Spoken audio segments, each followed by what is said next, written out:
Solamente un agregado a lo que dijeron respecto a la interpretación de las palabras del presidente, si fue un discurso de despedida, bueno, todo eso que se analizó respecto al discurso.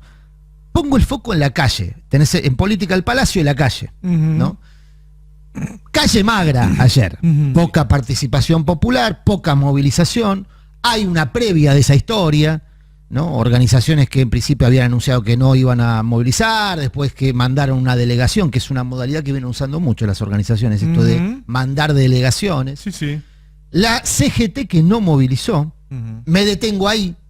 Recordemos que hasta hace poco era un pilar para el presidente de la Nación. Me detengo ahí. No sé si observaron con atención los palcos. Ayer hubo mucho paneo televisivo a los palcos porque el presidente usó los palcos con historias específicas para hilar su narrativa. Bueno, en uno de los palcos estaban Hugo Moyano y el Gringo Castro. Moyano, jefe de los camioneros, digamos, primus inter pares del sindicalismo argentino, y el Gringo Castro, el representante sindical más connotado de las organizaciones sociales. De hecho, conduce una organización sindical de trabajadores excluidos o de la economía popular. Esa alianza va a tener un correlato electoral. Hugo Moyano viene acercándose a partir de que la CGT oficial, Acuña y Daer, crearon un movimiento político sindical con otros gordos de la CGT. Moyano retomó los vínculos con las 62 organizaciones. Los más memoriosos recordarán a las 62 organizaciones por el liderazgo de Lorenzo Miguel y porque era la pata política del sindicalismo argentino, la columna vertebral del peronismo, estructurada durante la resistencia a la fusiladora. Tuvo después una pata política organizada que las 62 organizaciones. Llegó a tener tanto poder las 62 organizaciones que el primer presidente de la Cámara de Diputados, del bloque peronista de la Cámara de Diputados, provenía de las 62, Ibáñez, del sindicato petrolero. El segundo era un joven político entonces muy reconocido como futuro de la política, hoy muy reconocido como empresario y como operador político, que era Chupete Manzano, ¿no? O sea, tenías a un joven de la Renovación como segundo de ese bloque y el primero, un representante de la 62. Después se fue diluyendo ese poder político de la 62. Ahora, ¿cómo unís al Gringo Castro con la 62? Bueno, ahí voy. Se están normalizando las delegaciones de la 62, que estaban intervenidas, estaban como muy diluidas. Facundo Moyano, que se había retirado de la política, dijo, ¿no? Anunció el retiro de la política, está normalizando la 62 La Plata. O sea que la normalización es el paso previo a la organización de la 62 como un eslabón sindical para pelear candidaturas distritales, que es donde están atendiendo hoy todas las tribus, digamos, del Frente de Todos. El Evita va ahí también. Bueno, y el Evita está articulando, o pretende articular, con este sector del sindicalismo peronista. ¿El Evita y Moyano juntos? Estaban ayer en el palco, ¿eh? Las imágenes no me desmienten. Estaban ayer juntos en el palco. En otro palco estaban Daer y Acuña. Recordemos que Moyano es muy cercano a Máximo. Muy cercano a Máximo, sí. Tengo un datito para agregar ahí. Gringo Castro, el compañero de Mariel Fernández, quizá de Levita, la más cristinista de todos, ¿no? Ya que mencionás a Mariel Fernández me viene perfecto. El movimiento Evita está preparando candidaturas distritales, como vos bien decís, en bastantes municipios de la provincia de Buenos Aires, no solo en el conurbano, también en el interior, también en algunos del interior del país. Pero está trabajando bajo dos modalidades diferentes. Por un lado tiene el partido que lanzó la semana pasada junto con Barrios de Pie y demás, La Patria de los Comunes, donde va a usarlo como sello para disputar en la interna, por ejemplo en La Matanza con Cubría, en San Martín con Grosso. Las figuras más relevantes de Levita, las caras más conocidas de Levita, van a ir a tratar de instalar la marca allí. Ahora, hay otros tantos candidatos, estamos hablando de más de 10 por lo menos, en distritos un poco menos de vidriera y ellos mismos menos conocidos, que también van a tratar de llegar a la intendencia, pero siguiendo el esquema que aplicó en Moreno Fernández, ¿sí? La actual intendenta de Moreno, que es alguien que viene de Levita, pero que no lleva Levita como bandera a la elección, y que si hasta pueden no decirlo demasiado, está todo bien, porque está arreglado con la organización eso. Fue algo interna, además, y la ganó. ¿Cómo? Fue una PASO y la Fue ganó. una PASO y la ganó. Pero a lo que voy es, están preparando, por un lado, la Patria de los Comunes, que va a ser la parte más visible, pero una segunda ola de dirigentes del movimiento Evita que van a buscar ganar intendencia, sobre todo en el interior bonaerense, no como parte de una estructura de Evita que está creciendo, sino jugándola de callados para ir sumando territorios en lugares donde quizás embanderarse con los movimientos sociales no le suma. ¿Se prepara para recibir a la derecha el peronismo con estos movimientos? Yo termino con el paso previo, que es lo de la calle de ayer, porque lo quiero terminar de unir con el discurso de Alberto.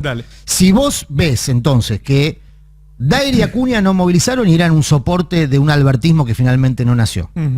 Si el movimiento Evita, que fue la primera organización que postuló la reelección de Alberto, está trabajando otro tipo de alianzas con un sector, como vos bien decías, muy cercano al kirchnerismo, el caso de Moyano. El albertismo ayer no demostró tener capacidad de movilización por sí misma, más allá de algunos carteles que decían a 23, pero fue una movilización. La propia Cerruti después se encargó de tomar distancia con eso. El albertismo sin esos soportes no tiene soporte territorial, más allá de la movilización popular, que fue lo que se expresó ayer. Bueno, es la pregunta que nos hacíamos hace una semana. Si Alberto fuera candidato a una interna, ¿quién le cuida los votos? Ahí está.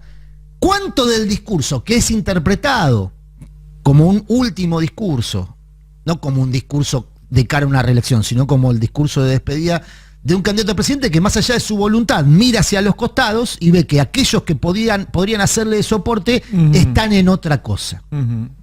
¿No? ¿Cuánto es voluntad de Alberto? En definitiva, la decisión política que tendrá que anunciar en algún momento si va o no va por la reelección. ¿Y cuánto la circunstancia, el contexto? El contexto me parece que explica un discurso de despedida, más que las palabras. La calle ayer, me parece, que le da contexto a ese discurso de despedida, porque la calle ayer demostró que adrede no hubo manifestación de respaldo a un proyecto de reelección. No hubo, si no se hubiesen movilizado, digamos, mostrado músculo, era un lindo día para movilizarse. Absolutamente. Además, ¿no? Bueno, entonces me parece que hay que focalizar ahí una de las novedades políticas que deja el discurso, que quizá no están solo en las palabras, sino en lo ornamental de la política. Y ahí retomo lo que vos me preguntás. Bueno, ¿todos estos movimientos son para preparar una resistencia o son para preparar una gestión? Y yo creo que hay muchos que están pensando en términos de resistencia, sobre todo cuando los posicionamientos jurisdiccionales, mejor dicho, cuando los posicionamientos son para lograr escaños jurisdiccionales, no necesariamente solo nacionales. La pelea de la 62 o del movimiento sindical peronista o la posibilidad de que se reúnan, por ejemplo, Schiaretti con Cristina, los escuché esta mañana mencionando esa posibilidad, el primero que verbalizó esa necesidad fue en esta radio el Gringo Castro hace 2 semanas. Dijo, yo quiero que estén todos los peronistas adentro del Frente de Todos, y le pregunté específicamente, pero hay muchos autopercibidos peronistas que no están, como Schiaretti. Dijo, bueno, yo quiero que Schiaretti esté, y que participe de una PASO si quiere ser candidato. Es decir, obviamente no es el único, fue el primero que yo escuché públicamente, con envergadura y territorialidad, plantear cuál es el principal problema que tiene Schiaretti para ser candidato, que en la provincia de Buenos Aires no lo conoce nadie. Literal, o sea, no mueve el amperímetro como en su momento le pasó a De la Sota. ¿Qué fue lo que dijo Duhalde de La Sota cuando lo quiso como candidato? No mueve el amperímetro. ¿Y dónde medía Duhalde? ¿Dónde auscultaba con los sondeos de opinión? En la provincia de Buenos Aires. Ahí es donde no medía De la Sota y ahí es donde no mide Schiaretti. Ahora, si tiene un soporte, y ojo que esta estructura sindical, de la corriente sindical, podría charlar con Schiaretti. De hecho, en Córdoba charlan. En Evita fue candidato, o tuvo candidatos en las listas en alianza con Schiaretti, o sea que eso no es novedad. Bueno, ahí se puede empezar a armar una interna, ya con el presidente fuera de escena, con la vicepresidenta fuera de escena, más allá de que ahora la vuelven a postular, eventualmente no como candidata a presidenta, sino dentro de la lista a otras candidaturas, pero sin ellos compitiendo por una candidatura presidencial, empiezan a ganar espacio otros nombres que van a necesitar soportes territoriales, y ahí se ofrecen estas estructuras. Se ofrecen para esos soportes territoriales. El Evita o la UTEP en su conjunto, o el movimiento de la corriente sindical, que también está buscando candidatos, y este sector del sindicalismo oficial, digamos, 2 de los 3 triunviros de la CGT, que ayer estaban en otro palco y que eran el soporte de un albertismo que nunca nació y que ahora están buscando otros rumbos. En su momento empezaron a buscar por el Ministerio de Economía. Por ejemplo, ahí Massa tiene un soporte importante. Hay un montón de gente que en la política que quiere que Massa sea el candidato a presidente, aún con un 6% de inflación mensual. Y es difícil, ¿no? Es difícil. Yo creo que el que menos quiere con esos datos es él. Es el propio Massa. Es Yo difícil. Claro. siempre dije la frase con la cual a mí me resumen la postura política de Massa respecto al 2023. Él no quiere ser candidato, él quiere ser presidente. Sí, no solamente con la inflación, sino con un proceso de estancamiento. Veamos cómo evoluciona, como mínimo de estancamiento. Y sin plata en el bolsillo. Ajuste que va a seguir porque... No, porque él puede convalidar, cobrar, digamos, la estabilidad, porque logró estabilidad, o sea, que el dólar vale siempre lo mismo, Sí. digo, no hay corrida, no hay carrera de depósito, ni eso lo puede cobrar, lo puede convalidar para más adelante. Ir a una elección y que te caigan a palo, es... No. No ahora- acumulaste poner en nada. riesgo esos mismos logros, porque sabemos que esa calma que hay, que es cierta, es frágil. La calma Ahora, yo le voy a decir económica de una hoy es cosa. frágil. Los dos candidatos de Juntos por el Cambio, Larreta y Bullrich, tienen encuestas, como tiene todo candidato, que no muestran. Esas son las serias, Sí. ¿no? Bueno, los dos, cuando piden que los miden contra Massa. O sea, ellos siguen pensando que el candidato es Massa. Bueno, yo no descarto nada. Yo digo, la incógnita de ayer era si iba a haber algún guiño respecto a la intención de reelección o no del presidente. Y ayer el presidente, a mí, en mi interpretación, dio gestos en otro sentido, pero como se trata de Alberto Fernández, tampoco pueden tomarse como gesto definitivo. Después dobla, ¿viste? Claro, porque Ahí después una finta. yo dije hoy, bueno, vamos a ver antes de las 12 si sale primero el Cuervo o Aníbal a romper esto. Claro. Salieron medio al mismo tiempo. Bueno, ahora la verdad es que yo en lugar del cristianismo, después de ese discurso, simplemente espero el desenlace. Sí, estaba por delante el acto del 11. Mm. Vos escribiste una nota hace un par de semanas donde contaba... Fecha límite 15 daba Cristina. Cristina decía, bueno, si al 15 de marzo Alberto no se baja por las suyas, digamos, va a haber una manifestación pública. Se lo voy a pedir, creo que dijo Cristina. O algo así. Algo así. Bueno, el 15 no hay ninguna fecha marcada en el calendario. La inmediatamente anterior es el 11. Claro. Y quizá el discurso de ayer también tomó en cuenta la necesidad de aliviar ese riesgo. Cristina pedía que en el discurso de ayer Alberto hiciera una enumeración de lo que había hecho y después dijera, bueno, sigue a la posta a otro compañero. Yo creo que dijo lo que había hecho y después habló de tal manera que lo dio a entender. Pero además... Esa es la lectura que hice yo. Él habló en pasado de su gestión, Sí. no se trazó cosas para el futuro, No. para otro mandato, no dijo, bueno, el año que viene cuando esté acá. No. Bueno, me parece que a buen entendedor. No, por eso. Y al mismo tiempo habló de la inhabilitación. No usó la palabra proscripción, pero el Es lo concepto... mismo. Pero es el además mismo. hay otro factor. Nosotros más temprano hablamos largamente de la importancia institucional que tiene el último fragmento del discurso que dio Alberto ayer. Porque las cosas que se dijo, si bien no son novedosas, nunca se habían dicho ante una asamblea legislativa. Es algo que queda la taquigráfica, queda en los anales del Congreso de la Nación. El día que los historiadores vayan a buscar qué pasó el 1 de marzo del año 2023, se van a encontrar con que el presidente de la Nación habló del Poder Judicial en los términos en los que habló. Si Alberto ayer decía que no iba a presentarse a las reelecciones, eso quedaba en la página 50 de los diarios. Claro. La noticia iba a ser, Alberto cedió a la presión del kirchnerismo. Claro. Me parece que, hasta desde un punto de vista de comunicación es más inteligente compartimentar un poco. Nos vamos a pelear con el Poder Judicial. Bueno, pero además Después- hay que leer. Yo no sé, la nota que yo escribí la semana pasada, yo creo que la leyó toda la política. Y ahí había algunas cosas fuertes. Cristina diciendo, yo no voy a ser candidata, mi mejor candidato es Massa, y Alberto diciendo, si Massa anda bien, Massa es el candidato de consenso. Se están diciendo cosas. Después cada uno, si lo toma en cuenta o no lo toma en cuenta. El problema de Massa son las circunstancias, no la falta ni de voluntad propia, No, ni, claro. ni eventualmente de voluntad política del espacio. Sería muy raro un ministro de Economía con una inflación del 6% mensual y la actividad estancándose que se lance como candidato a Claro. presidente. Y ahí te agrego la segunda noticia del día de ayer, que fue la del tema del apagón.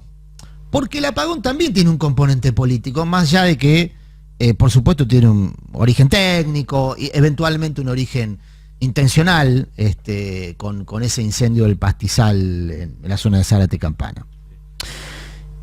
Vos vas a recordarlo, vos también, Nico, seguramente, cuando se empuja desde el menemismo la privatización de Cegba, el argumento era que era una empresa ineficiente.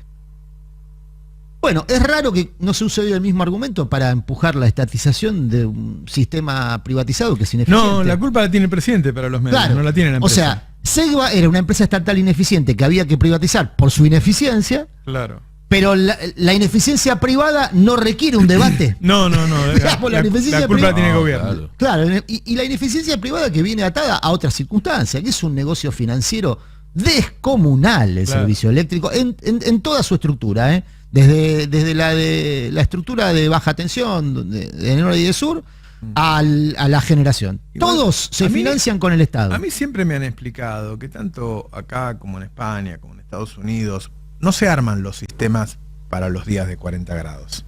Se arman para días más o menos normales, y esos pocos días que hay 40 grados hay problemas.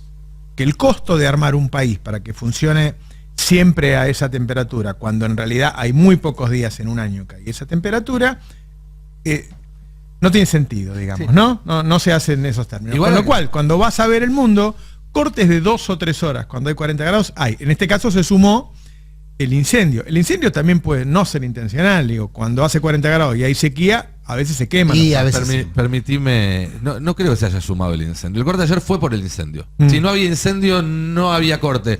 En todo caso, los límites del sistema, claro, los límites del sistema son en los cortafuegos. Se supone que tenés que tener una cuestión que te acote lo más posible geográficamente para que una caída así no haga un efecto dominó. Sí, yo voy a repetir lo que me explicó hoy un técnico, un trabajador de 30 años en Transener. Ahora Transener, antes la empresa de transporte de energía. Estos cortafuegos existen de hace 50 años. O sea, no es una novedad para el sistema eléctrico que si se sobrecarga un tramo en particular, ese tramo no puede arrastrar al resto. La forma de no arrastrarlo es justamente que se desenganche del sistema. Lo estoy repitiendo como me lo explicó, pues se lo pedí 4 veces, me lo expliqué para que yo lo entienda y lo pueda transmitir. ¿Por qué no se desenganchó el sistema? Y se terminaron desenganchando varios subsistemas hasta dejar dividido el país en 2. Y bueno, porque ahí sí hubo una falla del sistema en su conjunto. Ahora, esto, insisto, no es para cargar sobre los problemas del presente, sino los problemas de arrastre, que es un sistema que efectivamente no es eficiente, pero que de todas formas se mantiene en manos privadas y nadie lo cuestiona. No se habla. Y el sistema solo beneficia a un negocio, insisto, financiero, porque no es un servicio de provisión de energía, es un servicio financiero que se alimenta con recursos públicos. Claro. Porque se financia no pagando, por ejemplo, el costo de la energía a Camesa. Así es. Entonces, que son esas deudas que se suelen perdonar. Que después se condonan, ¿no? Claro. Sí, que en realidad lo que se hace se negocia. Pagame el 20% y te condono el 80%, porque si no te quedás toda la vida esperando que te paguen aunque sea el 20%. No es un buen... Yo les pregunto ahora que estábamos hablando antes de candidatos y ahora de un problema de ayer, pero que es un problema que viene de arrastre. ¿No es un tema para plantear una campaña electoral por parte de un candidato nacional y popular?